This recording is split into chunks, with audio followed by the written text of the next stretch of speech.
जय हिंद दोस्तों। तो हम लोग इस क्लास के माध्यम से कुमार गौरव सर के द्वारा कराए गए 25 नवंबर के करंट अफेयर्स को हम लोग फास्ट रिवीजन करने वाले हैं। तो आइए हम क्लास को शुरू करते हैं फटाफट बिना समय को गवाए हुए। तो ये रहा हम लोग को 25 नवंबर का करंट अफेयर्स।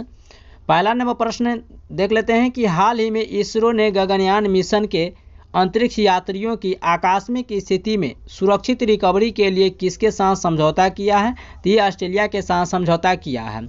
इसरो का पहला मानव युक्त अंतरिक्ष मिशन होगा जिसके अंदर इन्होंने ऑस्ट्रेलिया के साथ समझौता किया है कि अगर मानव युक्त मिशन को लॉन्च करते हैं तो फिर उसको वापस अंतरिक्ष से पृथ्वी पर लाना भी है। अगर इसके तहत ये अंतरिक्ष में किसी भी तरीके से टेक्नोलॉजी गड़बड़ी के कारण अगर वापस लाने में समस्याएं उत्पन्न हो रही है तो इसे ऑस्ट्रेलिया का सहायता लिया जाएगा। इसीलिए ऑस्ट्रेलिया के साथ यह समझौता किया गया है।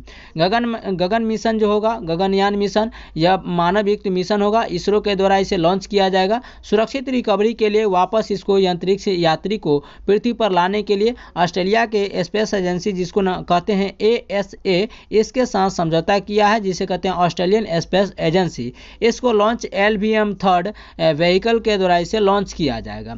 इसरो का स्थापना 15 अगस्त 1969 ईस्वी को हुआ था। हेडक्वार्टर इसका मुख्यालय है कर्नाटक की राजधानी बेंगलुरु में और इसके वर्तमान अध्यक्ष अभी S सोमनाथ जी हैं। ठीक है, आइए हम लोग कुछ देश के अन्य स्पेस एजेंसी को भी देख लेते हैं।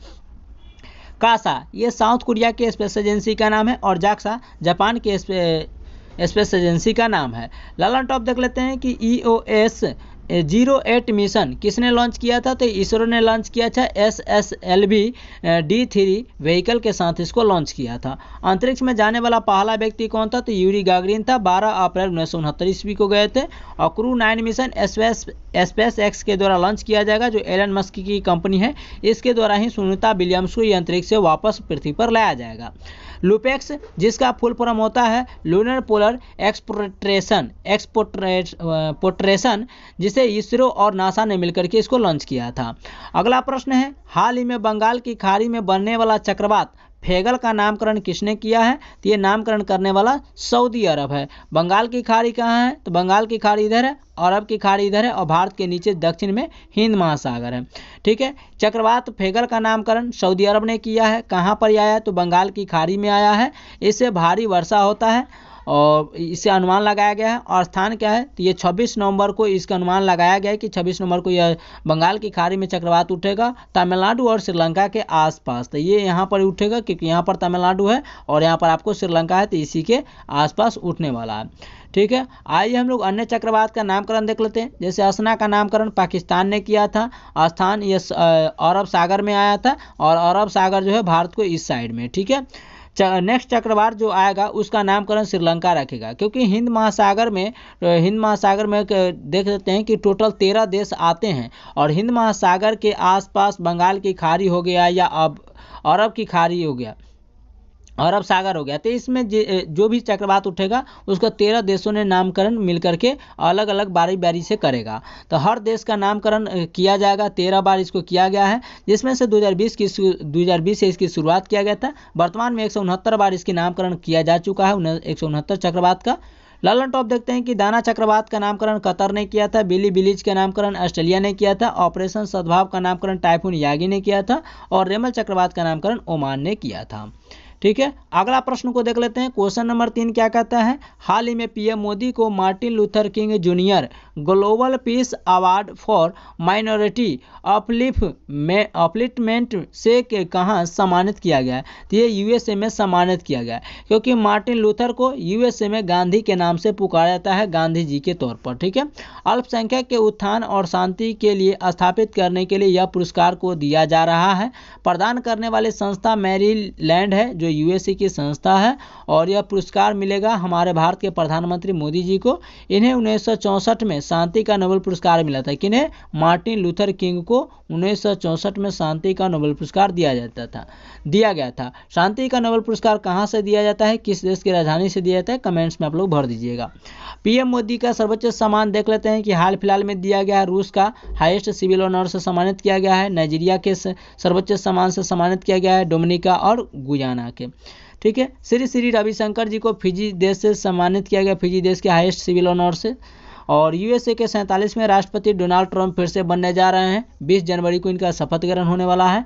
और यूएसए और भारत के बीच होने वाले युद्धाभ्यास को देख लेते हैं। एक युद्धाभ्यास है, वज्र प्रहार है, टाइगर ट्रंप है, कोप इंडिया है और तर्कस अभ्यास है। ये सब आपको यूएसए के साथ होने वाली अभ्यास है। अगला प्रश्न है कि हाल ही में 27 करोड़ की बोली के साथ आईपीएल इतिहास के सबसे महंगे खिलाड़ी कौन बन चुके हैं? ये ऋषभ पंत बन चुके हैं। आईपीएल का शुरुआत 2008 से होता है।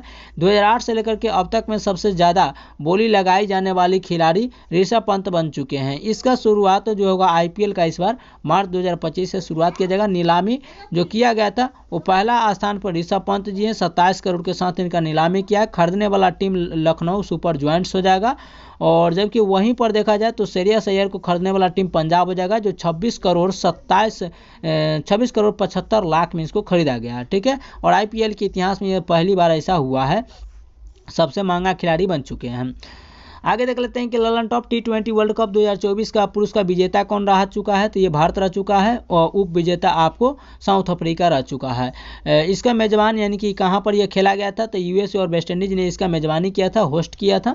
T20 वर्ल्ड कप T20 महिला वर्ल्ड कप किसने जीता है? तो इसका होस्ट यानी मेजबान जो किया था अमेरिका ने किया था, हुआ था अमेरिका में। विजेता न्यूजीलैंड रह चुका है और इसमें भी उप विजेता आपको साउथ अफ्रीका है। सेकेंड महिला प्रीमियर लीग यानी कि WPL का फुल फॉर्म होता है वुमेन प्रीमियर लीग होता है। इसका विजेता मुंबई इंडियंस रह चुका है और आपको पहला वाला का और सेकेंड वाला का RCB रह चुका है। ठीक है, नेक्स्ट है कि ICC international cricket council hall of fame में शामिल दूसरी महिला भारतीय महिला कौन बन चुकी हैं? तो दूसरी महिला बन चुकी है नीतू डेविड, पहली थी डायना इडुल जी।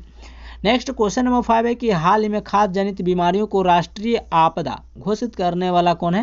तो ये दक्षिण अफ्रीका है। खाद्य जनित आपदा बीमारी मतलब कुछ ऐसे भी वस्तु होते हैं जो खाने वाला वस्तु होते हैं, उसको हम लोग सुरक्षित रखने के लिए उसमें कोई मेडिसिन का उपयोग करते हैं। ठीक है, ऐसा ही यहाँ साउथ अफ्रीका में हुआ है कि राष्ट्रपति साइरिल रामाफोसा जो है वो खाद्य जनित बीमारियों को राष्ट्रीय आपदा घोषित किया है, क्योंकि यहाँ पर चूहों को मारने के लिए जो कीटनाशक दवाई का उपयोग किया गया था जिसका नाम था टेरुफोस का प्रयोग करने से यहाँ पर बच्चों को मृत्यु हो गया है। ठीक है, चलिए अगला प्रश्न देख लेते हैं ललन टॉप। और लॉन्ग वॉक टू फ्रीडम ये नेल्सन मंडेला जी के द्वारा लॉन्च किया गया था। संविधान संशोधन प्रक्रिया कहाँ से ग्रहण की गई है? ये साउथ अफ्रीका से। ठीक है, अगला प्रश्न है कि लू को प्राकृतिक आपदा घोषित करने वाला राज्य कौन है? ये मध्य प्रदेश है।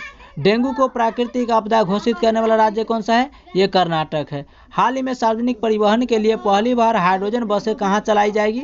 तो ये लद्दाख में इसकी शुरुआत किया गया है। लद्दाख में हाइड्रोजन से चलने वाला बस की शुरुआत किया गया है। ठीक है, और यह पब्लिक ट्रांसपोर्ट के लिए शुरुआत किया जाएगा। किसके लिए? पब्लिक ट्रांसपोर्ट के लिए इसकी शुरुआत किया गया। पहली बार इसे ग्रीन हाइड्रोजन बस की शुरुआत किया गया है। शुरू करने वाला कंपनी कौन सा है? NTPC है। और NTPC का फुल फॉर्म क्या होता है? नेशनल थर्मल पावर कोऑपरेशन होता है। ठीक है, इसकी शुरुआत कहाँ किया गया? लद्दाख में। उद्घाटन करने वाले मंत्री कौन है? तो ये मनोहर लाल खट्टर हो जाएंगे, जो आवासीय और शहरी मामलात के मंत्री हैं। ठीक है, 25 किलोग्राम हाइड्रोजन से 300 किलोमीटर की यात्रा यह पूरी करेगा बस। हाइड्रोजन ईंधन देने वाला कंपनी कौन सा है? तो अमर राजा कंपनी हो जाएगा। भारत की पहली केला निर्यात ट्रेन कौन सा था? तो आंध्र प्रदेश में चलाई गई थी, आंध्र प्रदेश के ताड़ीपत्री में। भारत की पहली किसान स्पेशल ट्रेन कौन है? तो महाराष्ट्र से लेकर के बिहार तक चलाई गई है। अगला हम लोग क्वेश्चन को देख लेते हैं ललन टॉप कि भारत का पहला एनालॉग मिशन किसने लॉन्च किया, कहाँ से? तो ये लद्दाख से शुरुआत किया गया था। और एनालॉग मिशन का मतलब था कि यहाँ पर जो भी टूरिस्ट जाएंगे उसको अंतरिक्ष का फील आएगा। लद्दाख में वर्तमान कुल जिले कितने हैं? तो 7 हैं। भारत की सबसे बड़ा राष्ट्रीय उद्यान कौन सा है? हेमिस नेशनल पार्क हो जाएगा, राष्ट्रीय उद्यान हो जाएगा। और सबसे छोटा कौन सा है? साउथ बटन है, जो अंडमान निकोबार में स्थित है। ठीक है, जम्मू कश्मीर केंद्र शासित प्रदेश के पहले मुख्यमंत्री कौन बन चुके हैं? तो जम्मू कश्मीर उत्तर यूनियन टेरेटरी बनने के बाद सबसे प्रथम मुख्यमंत्री उमर अब्दुल्ला हाल ही में इनको बनाया गया है। 7 नंबर प्रश्न है कि हाल ही में राष्ट्रीय गोपाल रत्न पुरस्कार 2024 के तहत सर्वश्रेष्ठ डेयरी किसान पुरस्कार से किसे रेणुका का संबंध किससे है? ठीक है, तो क्वेश्चन है कि हाल ही में राष्ट्रीय गोपाल रत्न पुरस्कार 2024 दिया जाएगा और ये 3 व्यक्तियों को दिया जाएगा। और ये रेणुका जो संबंध है ये किससे है? तो ये हरियाणा के रहने वाली है। ठीक है। 26 नवंबर को इसका आयोजन किया गया। 26 नवंबर को हम लोग संविधान दिवस भी मनाते हैं और राष्ट्रीय दूध दिवस भी मनाते हैं। इसी तारीख को राष्ट्रीय गोपाल रत्न पुरस्कार प्रदान किया जाएगा। प्रदान करने वाला जो है मंत्रालय वो पशुपालन एवं डेयरी मंत्रालय हो जाएगा और इसके पशुपालन एवं डेयरी मंत्रालय के मंत्री कौन है? राजीव रंजन सिंह हो जाएंगे। ठीक है। स्थान कौन सा है? तो ये मानकेशव सेंटर दिल्ली में स्थित है। रेणुका झज्जर जी को यह हरियाणा से बिलोंग करती हैं, इनको दिया जाएगा। पुरस्कार इनामी राशि कितना होगा? 5 लाख हो जाएगा। दूसरे नंबर पर देवेंद्र सिंह तोमर जी हैं जो मध्य प्रदेश से रहने वाले हैं, इनको 3 लाख इनामी राशि दिया जाएगा। और तीसरे नंबर पर सुरभि ही उत्तर प्रदेश के रहने वाले हैं और इनको 2 लाख इनामी राशि दिया जाएगा। आइए ललन टॉप देख लेते हैं। मिस यूनिवर्स 2024 का खिताब किसने जीता है? विक्टोरिया। और ये विक्टोरिया जो है वो डेनमार्क की पहली महिला बन चुकी हैं। जल संरक्षण के लिए सर्वश्रेष्ठ राज्य का पुरस्कार किसे दिया गया? उड़ीसा राज्य को दिया गया। और सर्वश्रेष्ठ कृषि राज्य का जो पुरस्कार दिया गया ये मध्य प्रदेश महाराष्ट्र को घोषित किया गया। राष्ट्रीय गोपाल मिशन आपको 2024 से शुरुआत किया जाता है। सर्वश्रेष्ठ बागवानी राज्य का दर्जा किसे दिया गया? ये नागालैंड को दिया गया है। क्वेश्चन नंबर 8 देख लेते हैं। हाल ही में jobs at your door stop और जॉब्स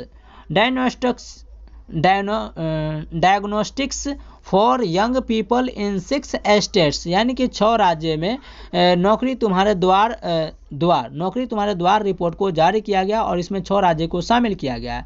पेश करने वाला इस तरीके से रिपोर्ट कौन है? तो ये विश्व बैंक है जिसको वर्ल्ड बैंक भी कहते हैं।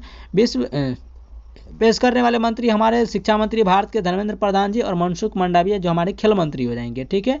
6 राज्य को इसमें शामिल किया गया है। 6 राज्य कौन कौन सा है? हिमाचल प्रदेश, राजस्थान, केरल, मध्य प्रदेश, महाराष्ट्र, उड़ीसा, बिहार और उत्तर प्रदेश को इससे बाहर किया गया है। ठीक है।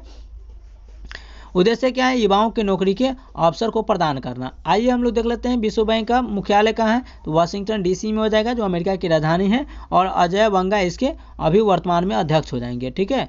ललन टॉप देख लेते हैं। वैश्विक लैंगिक अंतराल सूचकांक कौन जारी करता है? तो ये जारी करता है विश्व आर्थिक मंच जारी करता है और इसमें 129वें स्थान पर भारत है और इसको WEF बोला जाता है अंग्रेजी में, जिसका full form world economic forum होता है।